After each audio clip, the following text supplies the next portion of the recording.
Bismillahirrahmanirrahim. Assalamualaikum warahmatullahi wabarakatuh. Perkenalkan, kami dari kelompok 6. Kami akan memaparkan dan mempresentasikan materi terkait skizofrenia. Yang beranggotakan, yang pertama ada Desti Reswintasari, yang kedua ada Dinda Asyifa, yang ketiga ada Gina Aulia, yang keempat ada Farid. Definisi dari skizofrenia adalah sebuah kondisi psikotik dicirikan oleh pengunduran diri dari kehidupan sosial, gangguan emosional, dan afektif. Kadang-kadang disertai oleh halusinasi, delusi, serta introspeksi mendalam untuk meningkatkan rasa nilai diri dan menjadi individu yang bermanfaat. Definisi skizofrenia melibatkan gangguan pikiran, bahasa, persepsi, dan sensasi, dengan gejala positif dan negatif di mana gejala negatif mencakup penarikan diri dan kehilangan dorongan. Sementara gejala positif melibatkan halusinasi, waham, pikiran tidak terorganisir, dan sikap yang aneh. Halusinasi menjadi gejala yang paling umum ditemui akibat lebih dari 90% skizofrenia. Selanjutnya ada klasifikasi. Terdapat 8 jenis klasifikasi skizofrenia. Yang pertama yaitu skizofrenia paranoid. Skizofrenia paranoid adalah jenis skizofrenia yang paling umum. Ini mungkin berkembang di kemudian hari daripada bentuk lain. Gejalanya meliputi halusinasi atau delusi, tetapi ucapan dan emosi mungkin tidak terpengaruh. Yang kedua ada skizofrenia hebefrenik. Skizofrenia hebefrenik juga dikenal sebagai skizofrenia tidak teratur. Jenis skizofrenia ini biasanya berkembang pada saat usia 15-25 tahun. Gejalanya meliputi perilaku dan pikiran yang tidak teratur, di samping delusi dan halusinasi yang berlanjut singkat. Pasien mungkin memiliki pola bicara yang tidak teratur, dan orang lain mungkin kesulitan untuk memahaminya. Orang yang hidup dengan skizofrenia tidak teratur sering menunjukkan sedikit atau tidak ada emosi dalam ekspresi wajah, nada suara, atau tingkah laku mereka. Yang ketiga ada skizofrenia katatonik. Skizofrenia katatonik adalah diagnosis skizofrenia yang paling langka, ditandai dengan gerakan yang tidak biasa, terbatas, dan tiba-tiba. 10 pasien mungkin sering beralih antara menjadi sangat aktif atau sangat diam. Pasien mungkin tidak banyak bicara dan mungkin meniru ucapan atau gerakan orang lain. Selanjutnya, yang kelima ada skizofrenia residual. Pasien mungkin didiagnosis dengan skizofrenia residual jika memiliki riwayat psikosis tetapi hanya mengalami gejala negatif seperti gerakan lambat, ingatan buruk, kurang konsentrasi, dan kebersihan yang buruk. Kemudian yang keenam ada skizofrenia sederhana. Skizofrenia sederhana yang jarang didiagnosis. Gejala negatif seperti gerakan lambat, ingatan buruk, kurang konsentrasi, dan kebersihan yang buruk paling menonjol lebih awal dan memburuk, sedangkan gejala positif seperti halusinasi, delusi, pemikiran tidak teratur itu jarang dialami. Kemudian yang ketujuh ada skizofrenia sinesteopatik. Skizofrenia sinesteopatik yang mana orang dengan skizofrenia sinesteopatik mengalami sensasi tubuh yang tidak biasa. Kemudian yang kedelapan ada skizofrenia tidak spesifik.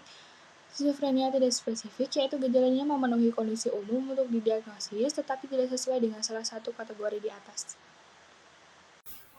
Selanjutnya, prevalensi untuk skizofrenia. Kementerian Kesehatan Republik Indonesia 2015, prevalensi skizofrenia pada Indonesia merupakan 0,1 per 1000 penduduk di tahun 2007 serta makin tinggi menjadi 1,7 per 1000 penduduk tahun 2013. Prevalensi skizofrenia pada daerah Yogyakarta dan Aceh merupakan provinsi tertinggi penderita skizofrenia di Indonesia sebesar 2,7 per 1000 penduduk, dan terendah ada pada Kalimantan Barat, yaitu 0,7 per 1000 penduduk. Prevalensi skizofrenia di Indonesia akan terus semakin tinggi seiring penggunaan lanjutnya pertumbuhan penduduk serta proses globalisasi. Untuk etiologi dari skizofrenia itu, skizofrenia terjadi disebabkan oleh berbagai faktor, artinya beberapa kelainan patofisiologis berperan dalam menghasilkan fenotipe klinis yang serupa tapi bervariasi. Faktor risiko terkait dengan pengembangan skizofrenia adalah genetik, lingkungan, atau biologis. Lalu di sini ada patofisiologi skizofrenia.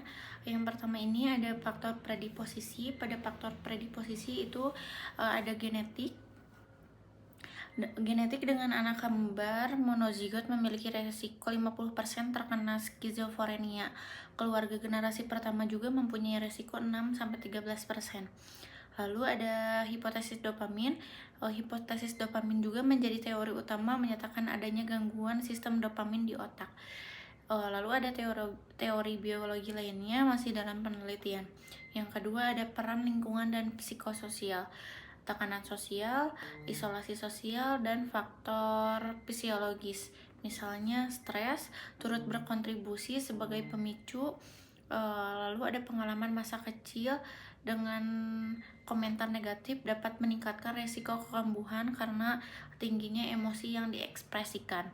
Lalu yang ketiga ada gangguan neurotransmitter, terdapat kelainan pada transmisi dopamin di beberapa bagian otak, yaitu peningkatan dopamin di mesolimbik akan menyebabkan gejala positif. Lalu ada penurunan di mesokortikal akan menyebabkan gejala negatif, misalnya datar emosi, apatis, dan alogia. Yang keempat ada jalur dopamin dan gejalanya. Pada jalur dopamin dan gejalanya ini ada mesolimbik, dopamin berlebih akan menyebabkan gangguan perilaku dan emosi. Gejala positifnya ada delusi atau waham, halusinasi terutama pada pendengaran, bicara kacau atau logika tidak masuk akal, perilaku motorik kasar termasuk katatonia. Lalu ada mesokortikal. Pada mesokortikal ini, dopaminnya rendah menyebabkan gangguan berpikir dan perasaan. Gejala negatifnya kehilangan ekspresi emosi, efeksi datar, alogia atau minim berbicara, avolisi atau kurangnya motivasi, bersikap asosial. Untuk catatan pentingnya, defisit neurofisiologis yaitu gangguan memori, atensi, fleksibilitas mental, modifikasi genetik seperti gen C4 diduga meningkatkan planning sinaps selama masa remaja. Selanjutnya ada faktor risiko. Untuk faktor risiko, ada faktor organobiologik seperti genetika, virus, dan malnutrisi janin. Kemudian ada faktor psikoreligius dan psikososial, termasuk diantaranya adalah psikologis, sosiodemografi, sosioekonomi, sosiobudaya, migrasi penduduk, dan kepadatan penduduk di lingkungan pedesaan atau perkotaan. Selanjutnya, ada manifestasi klinis. Yang pertama, gangguan proses pikir, asosiasi longgar atau longgar thinking, ekolalia atau mengulang kata orang lain, alogia atau kemiskinan berbicara, neologisme atau menciptakan kata baru, slang asosiasi atau hubungan kata tidak logis. Yang kedua, gangguan isi pikiran, waham yaitu keyakinan salah, menetap, tidak bisa dikoreksi meski bertentangan dengan realitas. Yang ketiga, gangguan persepsi, halusinasi, terutama auditorik, ilusi atau salah persepsi terhadap rangsangan nyata, depersonalisasi atau merasa asing terhadap diri sendiri, derealisasi atau merasa lingkungan tidak nyata. Yang keempat, gangguan afek atau ekspresi emosi, afek datar atau tumpul, minim ekspresi, afek tak serasi atau emosi tidak sesuai situasi, afek labil atau emosi berubah-ubah cepat. Yang kelima, ada perilaku aneh atau tak sesuai, gerakan tubuh aneh atau stereotip, menyeringai tanpa sebab, perilaku ritualistik atau berulang, bertingkah seperti anak kecil, agresif atau perilaku seksual tidak pantas. Dan yang terakhir ada gangguan fungsi kognitif dan motivasi, motivasi menurun atau hilang, avalisi, aktivitas harian menurun, gangguan konsentrasi atau perhatian, gangguan memori, verbal, dan spasial. Selanjutnya ada diagnosis. Yang pertama ada DSM-5-TR, di mana 2 atau lebih dari gejala berikut yang masing-masing muncul dalam jangka waktu yang cukup lama, selama 1 bulan, atau kurang jika berhasil diobati. Penurunan fungsi yang signifikan di area seperti pekerjaan atau hubungan harus diperhatikan untuk mendiagnosis gangguan ini sejak timbulnya gejala.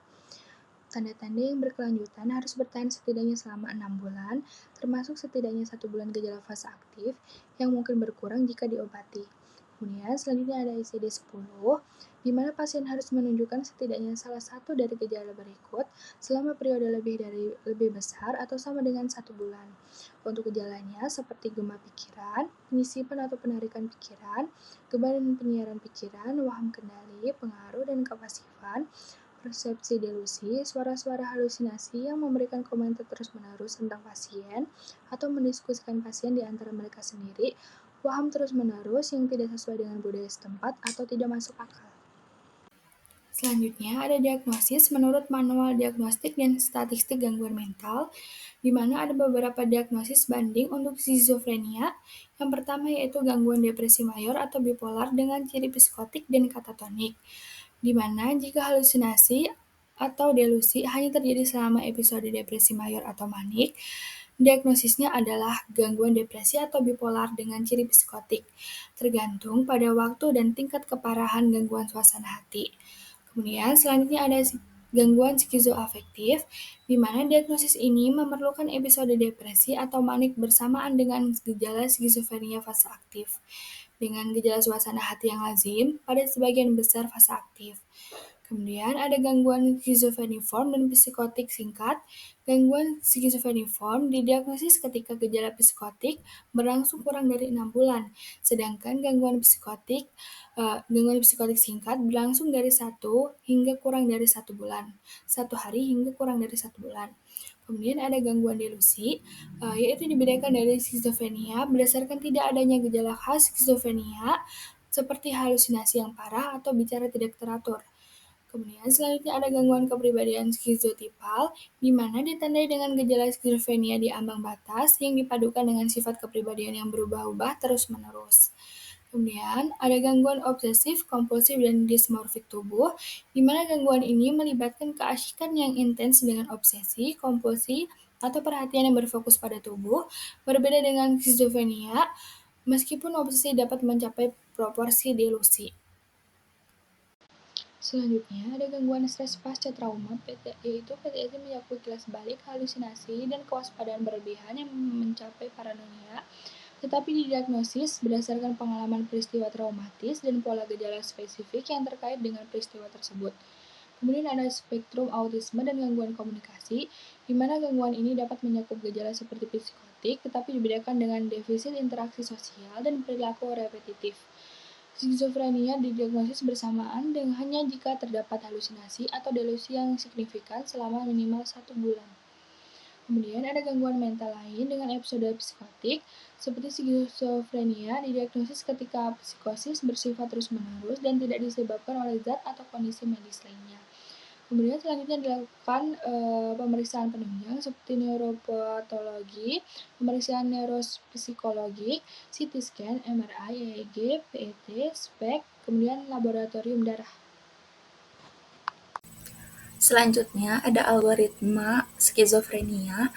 Pada tahap 1A, kondisi pasien individu yang belum pernah diobati dengan antipsikotik sebelumnya dan mengalami episode skizofrenia pertama kali. Rekomendasi pengobatannya yaitu ada aripiprazol, risperidon, dan ziprasidon.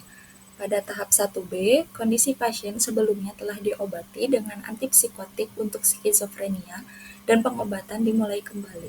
Rekomendasi pengobatannya itu ada antipsikotik apapun kecuali clozapine. Antipsikotik yang sebelumnya menghasilkan efikasi buruk atau intoleransi tidak boleh digunakan.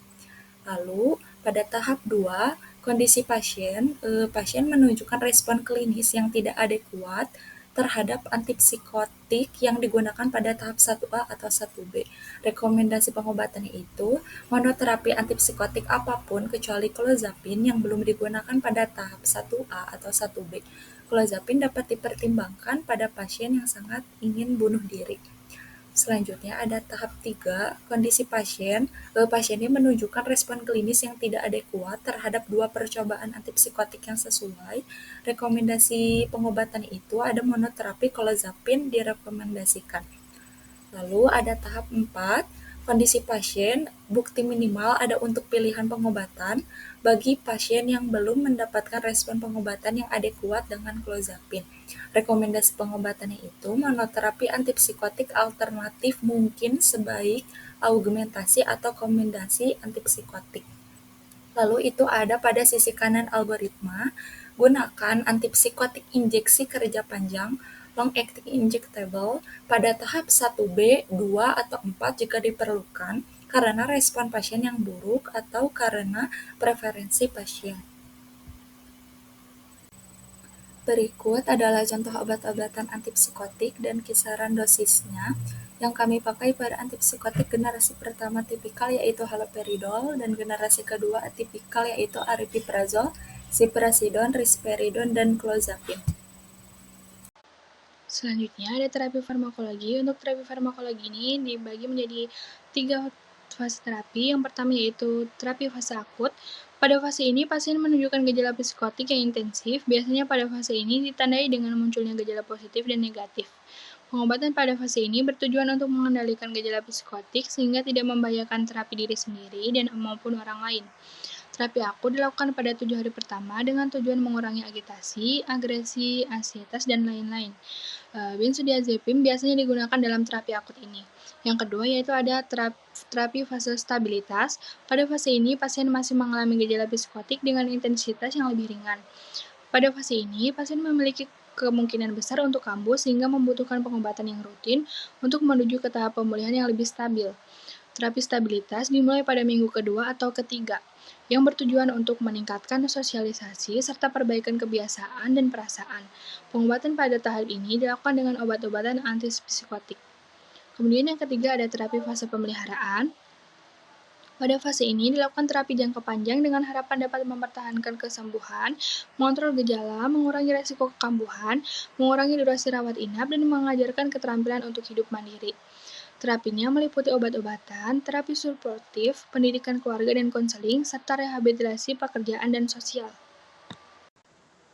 Untuk terapi selanjutnya ada golongan antipsikotik FGF, yaitu first generation, yaitu haloperidol dengan dosis awal 2,5 mg per hari, dosis umum 2-20 mg per hari, diminum secara peroral. Kemudian untuk mekanisme kerjanya, haloperidol adalah butirofenol. Obat ini secara non-selektif menghambat reseptor dopaminergik D2 postinaptik di otak. Kemudian untuk efek sampingnya yaitu agitasi, gelisah, sakit kepala, kebingungan, depresi, dan insomnia. Kemudian untuk kontraindikasinya, depresi SPP toksik yang parah, kondisi koma, penyakit Parkinson, lesi ganglia bangsal, tirotoksikosis, gangguan jantung yang signifikan, misal infark miokard akut, gagal jantung yang tidak terkompensasi, aritmia, bradikardia yang signifikan secara klinis, blok jantung derajat 2 atau 3, hipokalemia yang tidak terkoreksi. Kemudian untuk interaksi obatnya ada konsentrasi haloperidol yang berubah dengan inhibitor dan insular CYP3A4 dan CYP2D6 dapat meningkatkan konsentrasi plasma antidepresan trisiklik. Lalu di sini ada second generation golongan antipsikotik yaitu aripiprazol. Dengan mekanisme kerjanya, aripiprazol adalah antipsikotik quinolone atipikal. Obat ini bekerja sebagai agonis parsial pada reseptor dopamin D2 dan serotonin 5-HT1A dan sebagai antagonis pada reseptor serotonin 5-HT2A. Lalu untuk second generation selanjutnya dengan golongan yang sama yaitu golongan antipsikotik, ada ziprasidon. Mekanisme ziprasidon ini, ziprasidon turunan dari benzylisothiazolipiperazine adalah antipsikotik atipikal dengan afinitas tinggi untuk dopamin D2, D3, dan serotonin 5-HT2A, 5-HT2C, 5-HT1A, dan 5-HT1D, dan reseptor A1 adrenergik dan afinitas sedang untuk reseptor histamin. Mekanisme kerja pastinya belum sepenuhnya dijelaskan, namun telah terbukti bekerja sebagai antagonis pada reseptor D2, 5-HT2A, dan 5-HT1D, sementara sebagai agonis pada reseptor 5-HT1A. Selanjutnya, masih golongan yang sama, antipsikotik second generation yaitu risperidon. Risperidon oral ini digunakan sebagai pilihan awal karena efikasi dan tolerabilitasnya yang baik. Dosis awalnya itu 1-2 mg per hari, dosis umumnya 2-8 mg per hari secara peroral. Sementara risperidon long-acting injectable seperti risperidol consta itu digunakan pada tahap 1B, 2, atau 4 jika diperlukan untuk mengatasi masalah kepatuhan dan memastikan pengobatan yang konsisten untuk mencegah kekambuhan pada pasien. Dosis awalnya 25 mg setiap 2 minggu secara intramuskular gluteal atau deltoid. Dosis maksimalnya 50 mg tiap 2 minggu. Mekanisme kerjanya, risperidon adalah antipsikotik atipikal, benzizosazol, dan antagonis monoaminergik selektif yang memiliki afinitas tinggi untuk reseptor serotoninergik 5-HT2, dopaminergik D2, adrenergik A1 dan A2, dan histaminergik H1. Ia tidak memiliki afinitas untuk reseptor kolinergik. Efek sampingnya sakit kepala, sedasi atau mengantuk, pusing, tremor, insomnia, gangguan tidur, agitasi, depresi, dan kecemasan. Interaksi obatnya dapat meningkatkan efek antihipertensi dan depresan sistem saraf pusat. Kemudian, ada monoterapi clozapine sebagai pengobatan untuk skizofrenia yang resisten terhadap terapi dan untuk mengurangi risiko perilaku bunuh diri. Dosis awalnya 25 mg per hari, dosis umumnya 100-800 mg per hari secara peroral. Mekanisme kerjanya, clozapine adalah turunan di benzodiazepin. Obat ini memiliki aktivitas penghambat reseptor dopamin yang lemah pada D1, D2, D3, dan D5, tetapi memiliki afinitas tinggi terhadap D4. Obat ini juga memiliki sifat penghambat A-adrenergik, antimuskarinik, antihistamin, antiserotonergik, dan sedatif. Efek sampingnya pusing, insomnia, vertigo, dan sakit kepala. Kontraindikasinya riwayat agranulositosis atau granulositopenia toksik atau idiosinkratik, neutropenia, gangguan fungsi sumsum tulang, epilepsi yang tidak terkontrol, kolaps sirkulasi, depresi sistem saraf pusat karena sebab apapun, gangguan jantung berat, kolaps sirkulasi, ileus paralitik, psikosis alkoholik atau toksik, keracunan obat. Interaksi obatnya meningkatkan efek narkotik, antihistamin, dan benzodiazepin pada sistem saraf pusat. Selanjutnya golongan obat lorazepam dengan dosis dewasa 0,025 sampai 0,03 mg per kilogram. Dengan mekanisme kerjanya adalah kerja pendek yang mengikat reseptor benzodiazepin stereospesifik pada neuron GABA, postresinaptik di beberapa tempat dalam SSP. Peningkatan permeabilitas membran neurotik terhadap ion klorida memperkuat efek penghambatan GABA pada stabilitas neuronal sehingga mengakibatkan hiperpolarisasi dan stabilisasi. Untuk efek sampingnya itu adalah kantuk siang hari, pusing, sedasi, ataksia, kebingungan, dan halusinasi. Untuk kontraindikasinya itu adalah miastenia gravis, glukoma sudut samping akut, apnea tidur, insufisiensi paru akut, depresi pernapasan, keadaan obsesif, gangguan fungsi hati berat, dan kehamilan. Untuk interaksi obatnya adalah efek depresi sentral meningkat dengan obat-obatan yang bekerja sentral lainnya seperti antihistamin sedatif, anestesi, neuroparetik, antidepresan, antipsikotik, barbibutal, misalnya seperti vermoborbital, sedatif, dan hipnotik. Untuk terapi non-farmakologinya yaitu terapi komplementer yang terdapat mendukung pengobatan konvensional diantaranya meditasi, hipnoterapi, teknik kebebasan emosional spiritual, teknik relaksasi dapat mempengaruhi perubahan mental seorang bahwa mayoritas terjadi perubahan status mental yang ditunjukkan dengan perubahan perilaku kekerasan sudah memberikan teknik relaksasi nafas dalam. Lalu untuk outcome terapi, yang pertama ada perbaikan gejala. Gejala positif seperti halusinasi dan delusi seringkali merespon cukup baik terhadap antipsikotik. Lalu gejala negatif seperti apati, anhedonia, penarikan sosial lebih sulit ditangani dan sering menetap meskipun gejala positif membaik. Lalu gejala kognitif seperti masalah memori dan konsentrasi juga lebih sulit diobati dan sangat mempengaruhi fungsi sosial dan pekerjaan. Lalu yang kedua ada fungsi sosial dan pekerjaan. Sekitar 20-30% pasien dapat mengalami pemulihan yang cukup baik hingga mampu bekerja dan menjalani kehidupan sosial normal. 30-50% mengalami perbaikan parsial, masih memerlukan dukungan dan perawatan jangka panjang. Sisanya mungkin memiliki fungsi terbatas dengan kecenderungan kekambuhan atau disabilitas kronis. Yang ketiga ada kepatuhan terhadap pengobatan. Outcome sangat bergantung pada kepatuhan terhadap terapi, baik obat antipsikotik maupun terapi psikososial. Relapse atau kambuh sering terjadi jika pengobatan dihentikan, terutama secara tiba-tiba. Lalu ada kualitas hidup. Dengan terapi yang baik, pasien dapat mencapai kualitas hidup yang memadai.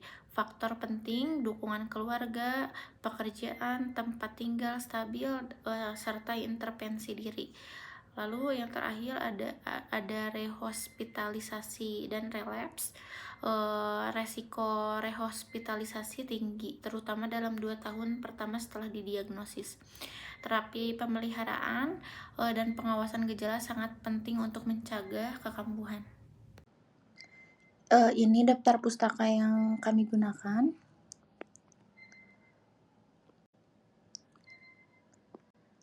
Mungkin presentasi dari kami sekian.